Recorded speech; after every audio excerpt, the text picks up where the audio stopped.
Hey, I want to thank you for being here. You can grab more of these conversations on arrow.net, ARROE.net. Let's play it forward. These are real people, real stories, the struggle to play it forward.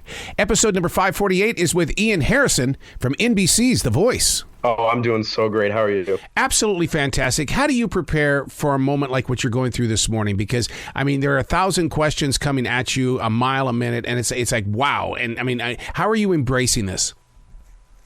Oh, man. I'd say almost every time I usually just get up right out of bed and I take a deep breath and I say, well, what happens, happens. Yeah. But see, that's a great feeling because I call that stream thinking in the way that, you know what, I'm going to live in the moment of now. And what happens in this is I learned that in martial arts where my Sabadim would say, can you control it? Are you in control? And if I said no, he says, then walk away from it. Just get away. And I mean, do you live the same kind of path? Yeah, kind of. Basically, I'm just like, I can control what I can control, and everything else is going to roll right off, and I'm not going to worry about it. Picking up that guitar, your father gave you a guitar. I mean, what is that moment like? Because I cherish my Ibanez Flying V, which also came from my father, and it's like, there's so much history in the instruments that we bring with us. Yeah, it is definitely the guitar that I take care of the most. It's a T-Haru from Japan. But it's like, I mean, it's got to be 30-something years old. It's got this gorgeous pearl inlay. I mean, I love that guitar. I love it. It's the one I learned to play on. It is the one that I, like, if I have a really big show that I'll take. Other than that, I cherish that thing. I always have that Peter Frampton kind of fear, though, when I take the guitar out there and into a place where there's a lot of other people, because I'm always afraid it's going to turn up missing. And I'm thank God he found his guitar several years later, but it's still that fear of losing that one guitar. Oh, of course, yeah. And I don't have that fear about my other guitars. Like, I can bring those and I can beat them up, and I do not care. But that That's the way I am with writing instruments, because I collect Mont Blancs and stuff like that, and there are only a certain amount of these writing instruments that I'll bring out because I'm afraid I'm going to break the nib on them or something like that. It's like, oh dang, now what? Yeah, exactly. One of the things that we have in common is that we sang in choir at school. I also did some really crazy stunts. Like, I wanted to be the baritone, so I unpurposely tried to take it down there and sucked really bad. What's some crazy things that you used to do? Well, my choir career ended in 8th grade, but I feel like I was always so nervous about me not being able to almost hit all the baritone notes, and I was always a tenor. And I think that was always challenging for me to accept until I really leaned into it. So I feel like that was the biggest thing for me. You got to be a baritone. You lucky son of a gun. Now I am. Oh, my. Now I am. It was one of the things that I loved about school choir in the first place is that it taught you how to collaborate. It taught you that it wasn't centrally about you, but you had to work as a team in order to bring things together. And I think it honestly made it sound prettier. Yeah. I love cool sounds. Yeah. Yeah. Was there a certain period of music that you guys studied? Because we did Queen, Bohemian Rhapsody, and I'll never forget that. I still hold on to what we created as a group. Oh man, we sang Latin and historical songs. Really? Yes, sir. Oh my God! So that means that you weren't just a choir; you guys had to put the movement involved as well. Not a ton. Every now and then we do like a show where we actually did move, but a lot of it was literally just like, songs with a lot of vowel control and reading off the page and stuff like that. Wow. Being at the age that you are at 20 years old, there used to be a time in music when that was retirement age. I mean, that's when Mick Jagger, they said should have retired, but he didn't. He's kept going all the way up into his late 70s. What is it like for you at your age knowing that you have a full career waiting for you to bring it forward? Oh man, it's nerve-wracking, definitely. But it is also probably one of the most exciting things that I could ever ask for. The fact that this opportunity has been laid in front of me is just a thing that I couldn't be more thankful for. Is it a showcase in the way that so many musicians will go to LA and rent out the art museums and stuff like that? Because I know they try to turn it into a competition, but as a viewer, I don't feel there's a competition. I just feel like that you guys it's like a gigantic big concert. Yeah, and honestly, that's kind of the way I feel like it feels between the contestants. Like, we're all really good friends. we don't want to compete against each other. We know that each and every one of the people there is talented, but a lot of it's just like, it is what it is, and we're going to enjoy the best of it. How big is that stage? And the reason why I bring that up is because it looks larger than life on TV, but I know that how big is it? Because it's just one of those things that is always on the mind of a viewer. It's not that big in person. Thought so. But you guys make it so big, though. Yeah, that widescreen fit definitely makes it bigger. I feel like the other thing is that the judges are closer than they appear to. Oh, really? Because they're almost right in front of you. So when that chair turns, oh my God. Yeah.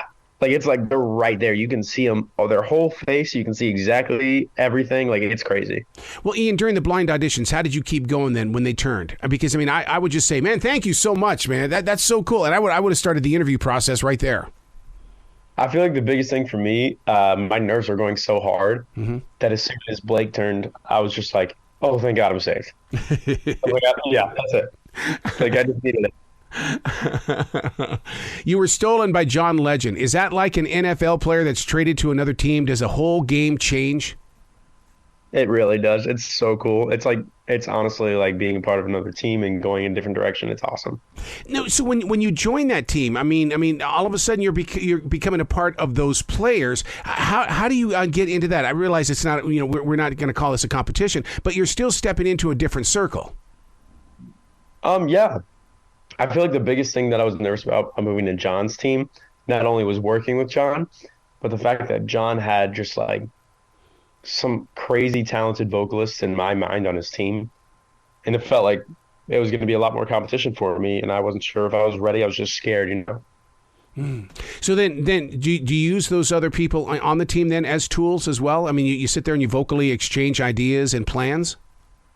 Oh, I mean, when you sit down with them, of course, like there's times where Team John was all in the same room and we'd all just, hang out and talk and like talk about our music and stuff like that. So of course that happens. Yeah. What is the one thing that you've learned the most that you, it's like, I got to remember this. I've got to remember this. It's a tough question.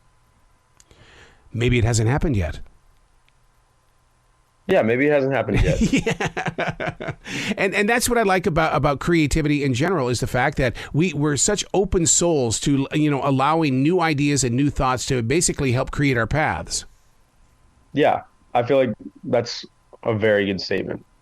Coming from Columbus, there's a lot of sound that comes out of the Ohio area. Is it because the roots of rock and roll are right there at the Hall of Fame? What is it about Ohio that really delivers the sound? That's a good question. I mean, I've seen a lot of artists come out of Ohio and really just they've had some pretty successful careers. I mean, 21 Pilots, John Legend, Kid Cudi, the list goes on. But I mean, I don't know what it is about Ohio. Just Ohio people support, and there's some talented folks here. Is it the rivalry between the Buckeyes and Michigan? I mean, that always helps. Don't they have that game this weekend, the two of them? Or was that already played?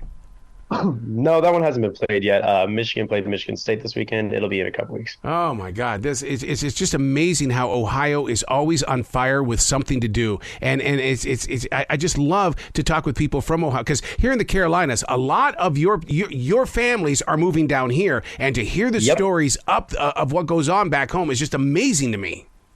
Yeah, no, seriously, I love Ohio. I love the energy. I love the football games. I love everything about it. What is your vision of the future? Are you going to stay in Ohio, or are you going to be like so many musicians and they're going to make their way to L.A.? I mean, now that you've had a taste of Los Angeles, oh my God, Ian, that place, no matter what you are, you're accepted. Yeah, I feel like that's a tough question because if I had to go out to L.A. for a career for a few years just to get started and eventually I can move somewhere else, I think I would do that. But I don't think L.A. is my ideal location, but I also am not sure that Ohio is either. Mm-hmm. Singing a Billie Eilish song. I mean, her and her brother sitting in the, I just have this vision of them putting their first album together, sitting in that bedroom, recording and doing overdubs and punch editing and things like that. I mean, she has opened up the door for your generation to say, hey, look, do it at home. Do it in your own studio. Grow organically. That is such a good point. I also think that it's good to mention that Phineas is probably like, I mean, one of the best producers in the industry right now. Like, he can produce it in a bedroom because he's just that talented. Like, there's a lot that goes into it, and it's so cool, and I love every aspect of it.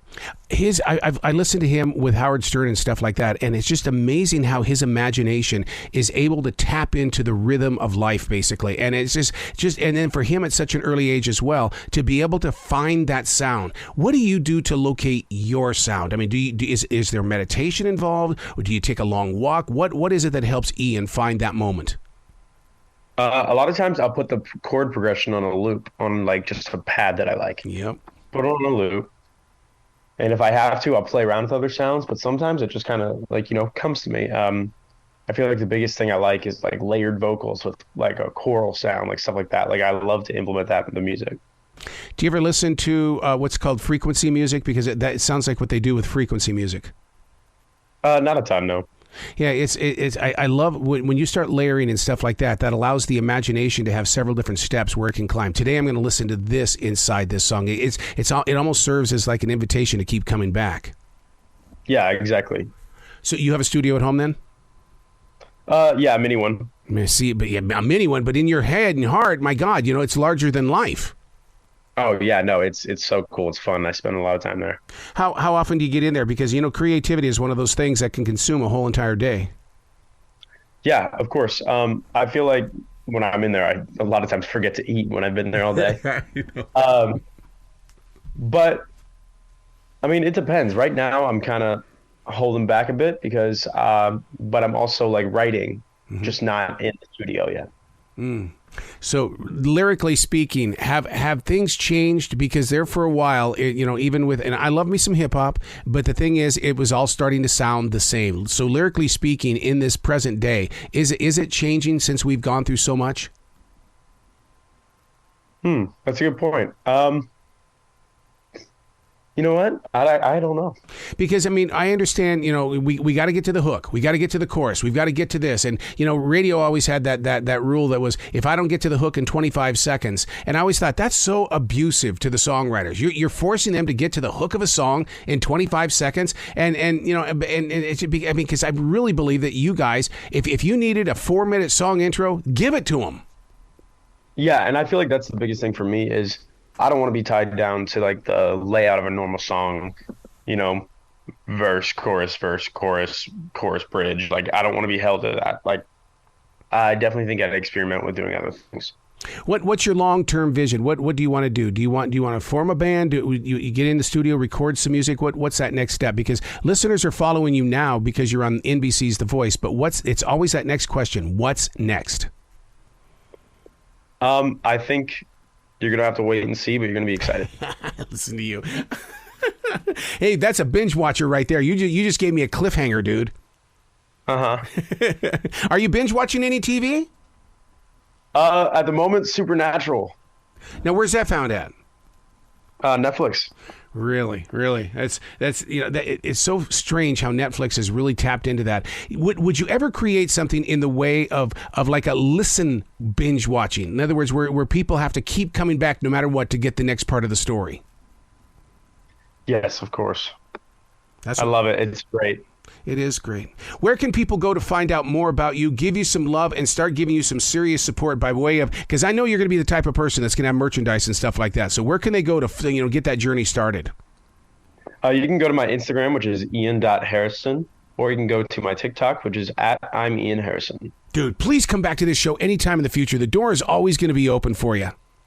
Hey, thank you. I appreciate you. Thank you, dude. Be brilliant today.